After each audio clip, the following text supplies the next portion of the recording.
Aurait-il attendu d'atteindre le cap fatidique des noces de Chêne avant de s'éteindre paisiblement? La nouvelle a en tout cas bouleversé le monde de l'art ce mercredi. Alors qu'il aurait fêté ses 103 ans en décembre prochain, l'immense peintre Pierre Soulages est décédé à Nîmes entouré de ses proches.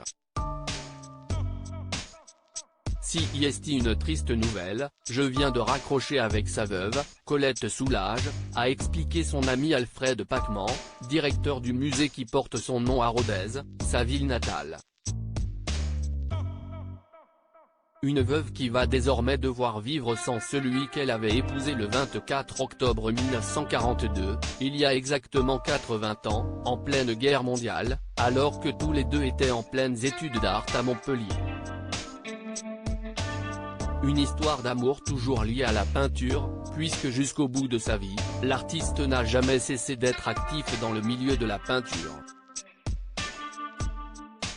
D'ailleurs, il faisait partie des plus grands noms de l'art encore vivant, et avait atteint le club très fermé des artistes vendant des toiles à plus de 10 millions d'euros. Et les musées ne s'y étaient pas trompés, il y a presque 3 ans, à l'occasion de ses 100 ans, le peintre avait été honoré d'une exposition au Louvre, devenant ainsi l'un des 3 seuls artistes vivants à avoir obtenu sa rétrospective un jour, avec Chagall et Picasso. 10 ans plus tôt, en 2009, c'est le musée Georges Pompidou qui avait offert à cet amoureux de l'art abstrait une exposition à son nom. Aujourd'hui, plus de 500 œuvres de ce grand nom de l'art abstrait sont situées dans le musée qui porte son nom et que l'on peut trouver à Rodez. À son ouverture en 2014, l'artiste avait en effet fait 2 dents massifs de ses toiles, qu'il a complété en 2021.